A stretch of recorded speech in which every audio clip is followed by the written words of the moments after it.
Dear students, I am Dr. Harban Singh from the Department of Business Administration, SPC Government College Ajmer. Last lecture में हमने discuss किया था company की definition को और सेक्शन 2 सब सेक्शन 20 की हमने बात की थी, जिसमें ये कहा गया था कि जो कंपनी है वो या तो एग्जिस्टिंग एक्ट या फिर किसी प्रीवियस कंपनी लॉ में रजिस्टर हुई हो तो उसे हम कंपनी की संज्ञा देंगे।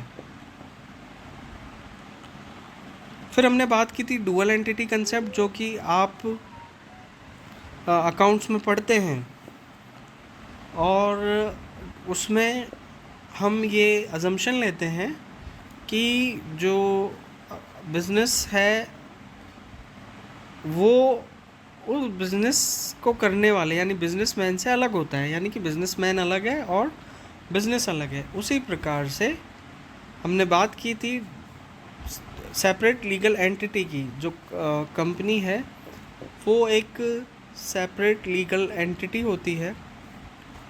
तो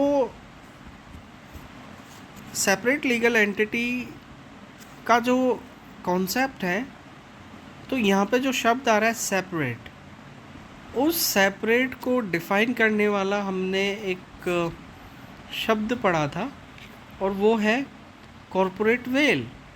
यानी कि जो कंपनी, क्योंकि कंपनी आर्टिफिशियल पर्सन है और तो जो सेपरेशन है वो निगमीय आवरण है। क्योंकि कंपनी एक आर्टिफिशियल पर्सन है, वो निर्जीव है, तो उसको जो चलाने वाले लोग हैं, उसका जो प्रबंध और प्रबंध मंडल है, उनसे वो अलग है।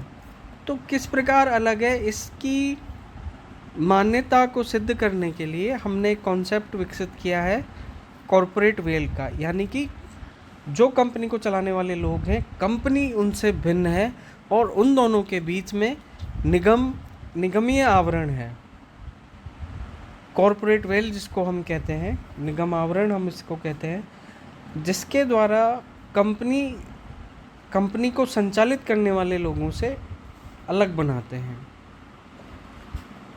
तो यहाँ पर जो कॉन्सेप्ट है डुअल एंटिटी कंसेप्ट, अकाउंट की दृष्टि से वो भी यहाँ पर परिलक्षित होता है, लेकिन हमें उसकी बात यहाँ नहीं करनी है। हमें बात करनी है यहाँ पे सेपरेट लीगल एंटिटी की, क्योंकि जो कंपनी है वो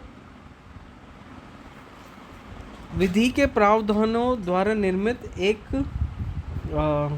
कॉरपोरेट बॉडी है, जो कि अपने प्रबंध से भिन्न है, प्रबंधकों से भिन्न है।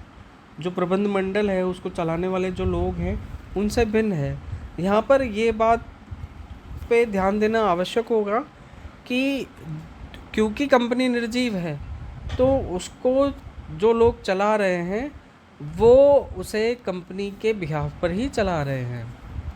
लेकिन कई बार ऐसा देखा गया है कि वो लोग कंपनी के नाम का दुरुपयोग करते हुए इस प्रकार के कार्य करते हैं जिससे कि जो एग्जिस्टिंग या एप्लीकेबल जो कंपनी लॉ है, उसके जो प्रोविजंस है वो वायलेट होते हैं, वो उनकी पालना नहीं की जा सकती। तो यहाँ पर जो निगमीय आवरण का जो कॉन्सेप्ट है वो बहुत इम्पोर्टेंट हो जाता है, और कई बार कंपनी के क्रियाकलापों को समझने के लिए, कंपनी की जांच करने के लिए निगमीय आवरण को हटाना पड़ता है।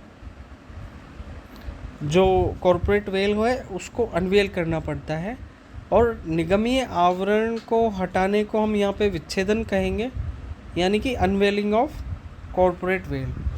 अनवेलिंग ऑफ कॉरपोरेट वेल जो है वो दो कंडीशंस में हो सकती है। पहली कंडीशन है अंडर स्टैट्यूटरी प्रोविजंस, यानी कि जो वैधानिक प्रावधान है जिनको स्पेसिफाई कर दिया गया है एक्ट में, और दूसरा है अंडर जुडिशरी इंटरप्रिटेशंस। ये वो परिस्थितियां हैं जिन परिस्थितियों में माननीय न्यायालय निर्णय देते हैं और अपने निर्णय के वर्णन में वो परमिशन देते हैं कि जो कॉरपोरेट वेल है, जो निगमीय आवरण है, उसको हटाया जा सके। अगर हम बात करें स्टैट्यूटरी प्रोविजंस की, तो ये वो कंडीशंस हैं जिनको कंपनीज एक्ट में ऑलरेडी बताया हुआ है कि इन कंडीशंस में जो कॉरपोरेट वेल है उसको हटाया जा सकता है। तो हम वन बाय वन इनको डिस्कस करेंगे। नाउ सबसे पहले statutory provisions.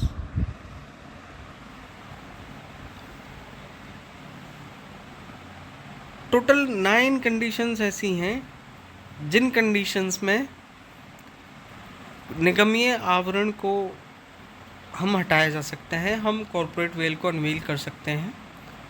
First is incorporation on the basis of false और फ्रॉडुलेंट इंफॉर्मेशन। यदि कंपनी का निर्माण झूठे तथ्यों के आधार पर, झूठी सूचनाओं के आधार पर किया गया है, तो कंपनी की जांच करने के लिए भी कॉरपोरेट वेल को हटाया जा सकता है, निगमीय आवरण को हटाया जा सकता है।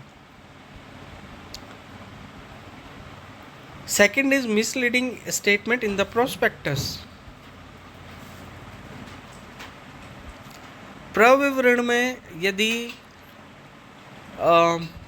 जो स्टेटमेंट्स हैं कंपनी के बारे में, उसके बारे में या जो झूठे तथ्य प्रस्तुत किए गए हैं, तब भी कॉरपोरेट वेल को हटाया जा सकता है। तीसरा, अगर प्रविवरण का निर्माण issue of prospectus for fraudulent purpose, अगर प्रविवरण को इशू किया गया है फ्रॉडुलेंट पर्पस के लिए, तब भी निगमीय आवरण को हटाया जा सकता है। Next is failure to repay deposits accepted for fraudulent purpose. यदि कंपनी ने कोई जमाएं इस प्रकार स्वीकार की हैं जिनका दुरुपयोग वो कर रहे हैं, और वो दुरुपयोग का पता चलने पर उन कंपनी को निर्दिष्ट किया जाता है कि वो अपनी जमाओं को लौटाएं, और यदि वे जमाएं लौटा नहीं पाते हैं, उस कंडीशंस में भी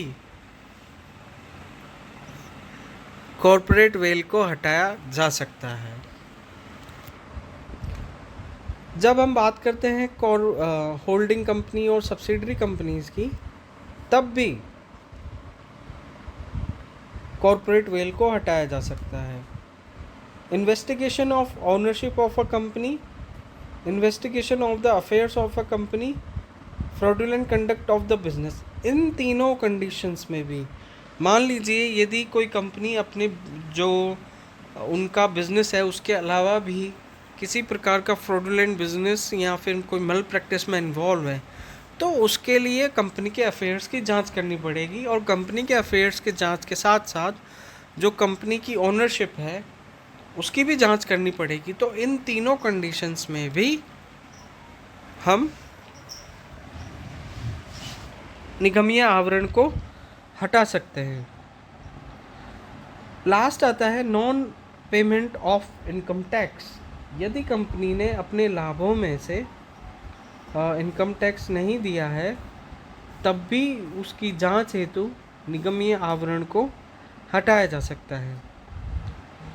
नेक्स्ट लेक्चर में हम जो जुडिशियल इंटरप्रिटेशंस वाला जो प्रोविज़न है उसको डिस्कस करेंगे।